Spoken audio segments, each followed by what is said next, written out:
ரத்த மாற்றம் பற்றிய 6 சுவாரஸ்யமான உண்மைகளை பார்க்கலாம். நம்பர் 1, 1665ஆம் ஆண்டு பிப்ரவரி மாதம் ரிச்சர்ட் லோவர் என்ற ஒரு இங்கிலீஷ் பிசிஷியன் ஒரு நாயினுடைய கழுத்து நரம்பை வெட்டி அந்த நாய்க்கு ரத்த இழப்பை ஏற்படுத்தினாங்க. பிறகு வேறு ஒரு நாயினுடைய ரத்தத்தை அந்த நாய்க்கு செலுத்தி அந்த நாயை காப்பாற்றினாங்க. இதுதான் ஃபர்ஸ்ட் சக்ஸஸ்ஃபுல் பிளட் டிரான்ஸ்ஃபியூஷன் இன் அனிமல்ஸ். இதுக்கப்புறமா இதை அடிப்படையாக கொண்டு 1667ஆம் ஆண்டு ஜூன் 15 அன்னைக்கு ஜீன் பேப்டிஸ்ட் டென்னிஸ் அப்படின்ற ஒரு பிரெஞ்சு பிசிஷியன் ஒரு செம்மறியாட்டு குட்டியினுடைய ரத்தத்தை எடுத்து ஒரு 15 வயது சின்ன பையனுக்கு செலுத்தினாங்க. இதுதான் ஃபர்ஸ்ட் சக்ஸஸ்ஃபுல் ஜீனோ டிரான்ஸ்ஃபியூஷன். அதாவது ஒரு இனத்தினுடைய ரத்தத்தை எடுத்து வேறு ஒரு இனத்துக்கு செலுத்துறது தான் ஜீனோ டிரான்ஸ்ஃபியூஷன். நம்பர் 2, 1818ஆம் ஆண்டு ஒரு பெண் போஸ்ட்மார்ட்டம் ஹெமரேஜ் அப்படின்ற பிரசவத்துக்கு பிந்தைய ரத்தப்போக்குனால பாதிக்கப்பட்டிருந்தாங்க. இதனால அந்த பெண்ணுக்கு ரத்தம் தேவைப்பட்டது, இல்லைன்னா அந்த பெண் இறந்து போயிடுவாங்க அப்படின்ற நிலை இருந்தது. இந்த நிலையில தான் ஜேம்ஸ் பிளண்டல் அப்படின்ற ஒரு இங்கிலீஷ் பிசிஷியன் அந்த பெண்ணினுடைய கணவரினுடைய ரத்தத்தை எடுத்து அந்த பெண்ணுக்கு செலுத்தி அந்த பெண்ணை காப்பாற்றினாங்க.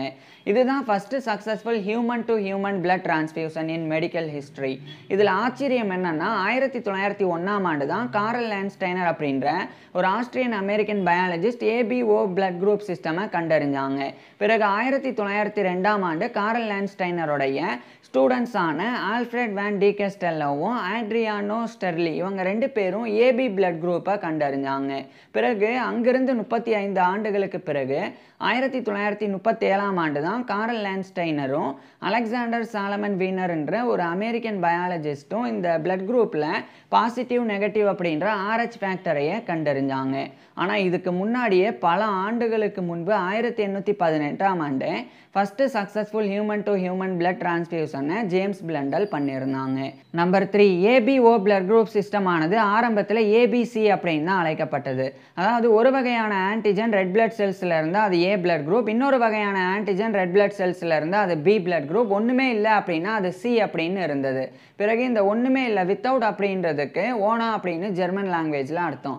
இதனால காரல் லேண்ட்ஸ்டைனர் இந்த சிக்கு பதிலாக ஓனால இருக்கக்கூடிய ஓ அப்படின்ற லெட்டரை சூட்டினாங்க. இதுக்கப்புறம் தான் ஏபிசி பிளட் குரூப் சிஸ்டம் ஆனது ஏபிஓ பிளட் குரூப் சிஸ்டம் அப்படின்னு மாறினது. Number 4, AB positive blood group உள்ளவங்க யூனிவர்சல் ரெசிபியன்ட், யார்கிட்ட இருந்து வேணால் ரத்தம் பெறலாம். ஆனால் ஏபி பாசிட்டிவ் பிளட் குரூப் உள்ளவங்க இன்னொரு ஏபி பாசிட்டிவ்க்கு மட்டும்தான் ரத்தம் கொடுக்க முடியும். அதே சமயம் ஓ நெகட்டிவ் பிளட் குரூப் உள்ளவங்க யூனிவர்சல் டோனர், யாருக்கு வேணால் ரத்தம் கொடுக்கலாம். ஆனால் ஓ நெகட்டிவ் பிளட் குரூப் உள்ளவங்க இன்னொரு ஓ நெகட்டிவ்கிட்ட இருந்து மட்டும்தான் ரத்தம் பெற முடியும். நம்பர் 5, உலகின் முதல் ரத்த வங்கி பிளட் பேங்க் 1937ஆம் ஆண்டு பெர்னார்ட் ஃபேண்டஸ் அப்படின்ற ஒரு ஹங்கேரியன் ஜூயிஸ் அமெரிக்கன் பிசிஷியனால யுனைடெட் ஸ்டேட்ஸில் இருக்கிற இல்லினோயோடைய சிகாகோவில் இருக்கிற குக் கவுண்டி ஹாஸ்பிட்டலில் எஸ்டாப்ளிஷ் பண்ணப்பட்டது. ஸோ குக் கவுண்டி ஹாஸ்பிட்டலில் எஸ்டாப்ளிஷ் பண்ணப்பட்ட பிளட் பேங்க் ஆனது இன்றைய காலகட்டத்தில் குக் கிராமங்கள் வரைக்கும் சென்றடைஞ்சிருக்கு. நம்பர் 6, ஒரு மனிதன் ஒரு தடவை பிளட் டொனேட் பண்ணால் கிட்டத்தட்ட 3லிருந்து 4 மனிதர்களை காப்பாற்ற முடியும்.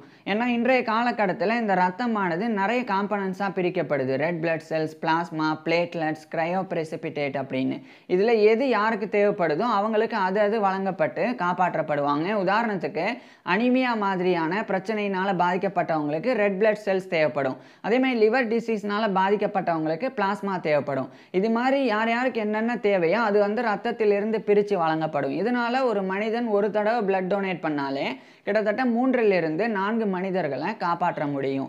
ஸோ இந்த 6 இன்ட்ரெஸ்டிங்கான ஃபேக்ட்ஸில் எது நீங்கள் தெரிஞ்சுக்கும் போது புதுசாக இருந்தது அப்படின்றத கமெண்ட்ஸில் சொல்லுங்கள். அதே மாதிரி first successful human to human blood transfusion ABO blood group system கண்டறியப்படுறதுக்கு முன்னாடியே ஜேம்ஸ் பிளண்டல் எப்படி பண்ணாங்க அப்படின்ற ஃபுல் டீட்டெயிலாக நான் ஏற்கனவே பேசியிருக்கிறேன். அதை பார்க்குறதுக்கு கீழே டிஸ்கிரிப்ஷனில் லிங்க் கொடுத்துருக்குறேன். இல்லைனா டிஸ்பிளேவை டச் பண்ணுங்கள், நேராக அந்த வீடியோக்கே போயிடலாம். தேங்க்யூ.